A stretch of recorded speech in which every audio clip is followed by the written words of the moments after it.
Ассалаумағалейкум. Уалейкум ассалам. Амансың ба?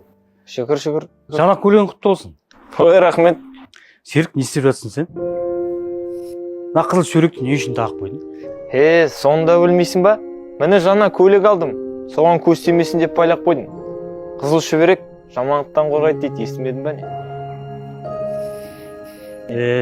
Сен де сеніп жүрсің ба осы арымға? Жігіттер, ренжімеңдерші. Сендердің сөздерің араласым көп тұр.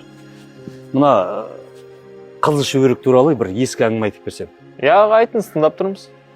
Ертеде жұқпалы ауру қызылшамен оба тараған кезде ел жұрт науқасы бар үйдің маңдайшасына осы қызыл шүберекті байлап қойған.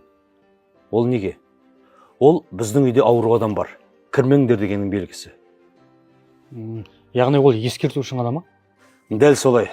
Мына қазіргі тілмен айтқанда бағдаршамдағы тоқта деген қызыл түсі сияқты белгі.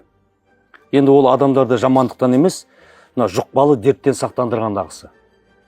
Аға, сонда біз қазір оның мағынасын ұмытып, басқа мағына алып алғанбыз ба? Иә, інім.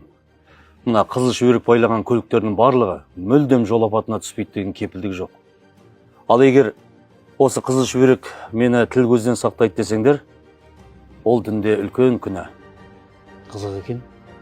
Демек бәрі нанымнан емес, тарихтан басталған ғой? Ой, аға, онда мен оны шешейін. Нысан емес, тарих екенін біліп алған жөн шығар онда. Жарайсың бауырым. Түсінген адам, түзелген адам.